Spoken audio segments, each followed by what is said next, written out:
Welcome to Law Talk Hub, your trusted companion in the world of law and justice.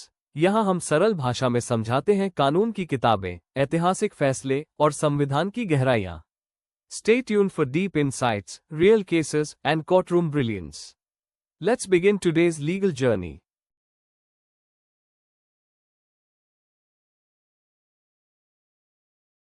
कभी सोचा है कि जब सत्ता में बैठे लोग ही कानून तोड़ते हैं तो क्या होता है?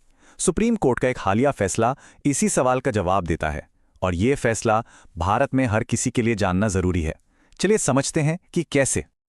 ये पूरा मामला एक महिला के लगाए गए आरोपों से शुरू होता है और ये आरोप इतने संगीन थे कि इसने हमारे देश के पूरे लीगल सिस्टम के सामने एक बड़ा सवाल खड़ा कर दिया और साथ ही हमारे नए क्रिमिनल लॉज की पहली बड़ी परीक्षा भी ले ली.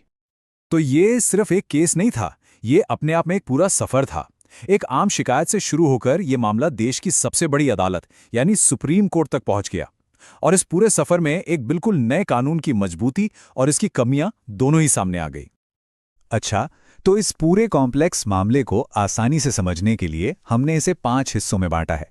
हम शुरुआत करेंगे उन आरोपों से, फिर कानून की गुत्थी को सुलझाएंगे और आखिर में ये देखेंगे कि इस फैसले का हम सब पर यानी आम नागरिकों पर क्या असर पड़ता है.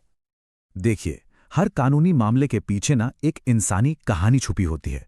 तो चलिए सबसे पहले उसी कहानी को समझते हैं जिसकी वजह से ये पूरी नेशनल डिबेट शुरू हुई. अब जो हुआ वो वाकई में चौंकाने वाला था और इसने एक बहुत बड़ा सवाल खड़ा कर दिया. सवाल ये कि जब आरोप उन्हीं लोगों पर लगे जिनकी जिम्मेदारी हमारी हिफाजत करना है, तो फिर हमारा नया कानून इंसाफ कैसे दिलाएगा? चलिए अब मामले के कानूनी पहलू को समझते हैं.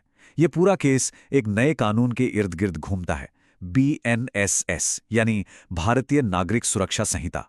इसने पुराने क्रिमिनल प्रोसीजर कोड या CRPC को रिप्लेस किया है. मतलब इसे ऐसे समझ सकते हैं कि ये हमारे जस्टिस सिस्टम के लिए एक नई रूल बुक है और इस केस ने इसकी पहली बड़ी आजमाइश की. तो असली कंफ्यूजन यहीं से शुरू होता है. पुराना कानून यानी CRPC काफी सीधा साधा था, लेकिन ये नया कानून BNSS इसमें एक एक्स्ट्रा स्टेप जोड़ देता है, खासतौर पर तब जब आरोपी कोई पब्लिक सर्वेंट यानी सरकारी अधिकारी हो. और बस यहीं से सारी उलझन पैदा हुई. तो सुप्रीम कोर्ट के सामने सबसे बड़ा सवाल यही था, क्या नए कानून ने सरकारी अफसरों के लिए इंसाफ का कोई अलग स्पेशल रास्ता बना दिया है या फिर यह सिर्फ एक एक्स्ट्रा सेफ्टी मेजर है? देखिए, इस सवाल का जवाब बहुत मायने रखता था. यह न्याय के रास्ते में एक बड़ी रुकावट भी बन सकता था या फिर एक जरूरी सुरक्षा कवच भी.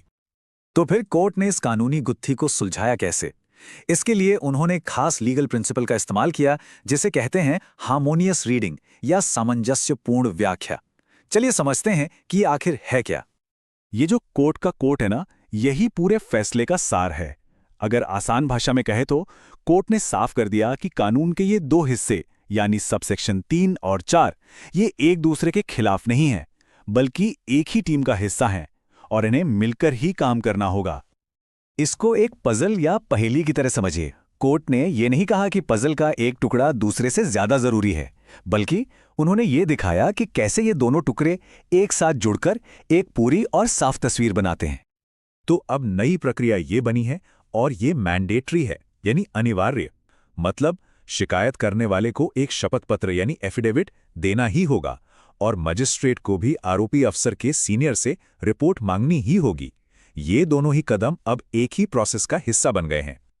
और देखिए, कोर्ट ने सिर्फ थ्योरी की बातें नहीं की, उन्होंने देश भर के मैजिस्ट्रेट्स के लिए एक प्रैक्टिकल रोड मैप भी तैयार कर दिया ताकि आगे चलकर कोई कंफ्यूजन ना रहे.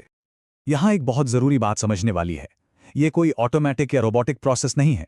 कानून मजिस्ट्रेट को अपना विवेक, अपनी सूझबूझ इस्तेमाल करने की पावर देता है. उन्हें हर केस को उसके फैक्ट्स और मेरिट्स के आधार पर ही देखना होगा. तो इसे एक तरह से मजिस्ट्रेट के लिए डिसीजन मेकिंग गाइड समझ सकते हैं. पहला सिनेरियो, अगर आरोप सीधे सीधे अफसर की ऑफिशियल ड्यूटी से जुड़ा है तो सेक्शन 175(4) वाले नए सेफगार्ड्स इस्तेमाल करने ही होंगे. दूसरा, अगर यह साफ नहीं है कि काम ऑफिशियल ड्यूटी का हिस्सा था या नहीं, तो भी सावधानी बरतते हुए इन सेफगार्ड्स को इस्तेमाल करना चाहिए. और तीसरा, अगर आरोप का ऑफिशियल ड्यूटी से दूर दूर तक कोई लेना देना नहीं है, तो मजिस्ट्रेट बिना इन एक्स्ट्रा सेफगार्ड्स के नॉर्मल प्रोसेस से आगे बढ़ सकते हैं. तो चलिए अब इन कानूनी बारीकियों से थोड़ा हट कर देखते हैं और ये समझने की कोशिश करते हैं कि इस फैसले का असल मतलब क्या है, इसकी बड़ी तस्वीर क्या है। देखिए, ये एक क्लासिक बैलेंसिंग एक्ट है। एक तरफ ये पक्का करना है कि कोई भी कानून से ऊपर ना हो, वहीं दूसरी तरफ सरकारी अधिकारियों को झूठे और बेबुनियाद आरोपों से भी बचाना जरूरी है ताकि वो बिना डरे अपना काम कर सकें। ये फैसला इसी नाजुक संतुलन को साधने की एक कोशिश है। तो इसका मतलब ये हुआ कि अब पब्लिक सर्वेंट्स के लिए एक तरह से 2 टियर प्रोटेक्शन, यानी 2 लेयर की सुरक्षा है। एक सुरक्षा तो पहले से ही थी, जो जांच के बाद लागू होती थी, लेकिन ये जो नई सुरक्षा है, ये जांच शुरू होने से पहले ही मिल जाती है, और ये एक बहुत बड़ा बदलाव है। और ये फैसला सिर्फ वकीलों या जजों के लिए नहीं है। कोई प्रोटेस्ट कर रहा स्टूडेंट हो, किसी स्टोरी पर काम कर रहा पत्रकार हो, या कोई भी आम नागरिक जो अपने हक के लिए लड़ रहा हो, हर किसी के लिए इस नए कानून और इस प्रक्रिया को समझना बेहद जरूरी हो गया है। तो आखिर में सवाल यही बचता है, क्या कोर्ट ने इन नए सेफगार्ड्स को बनाकर एक सही संतुलन साधा है, या फिर ये इंसाफ के रास्ते में एक नई रुकावट बन सकता है? अदालत ने तो अपना फैसला सुना दिया है, पर इसकी असली परीक्षा तो अब होगी जब ये कानून जमीनी हकीकत पर लागू होगा। ये सोचने वाली बात है। Thank you for your valuable time and for being a part of Law Talk hub.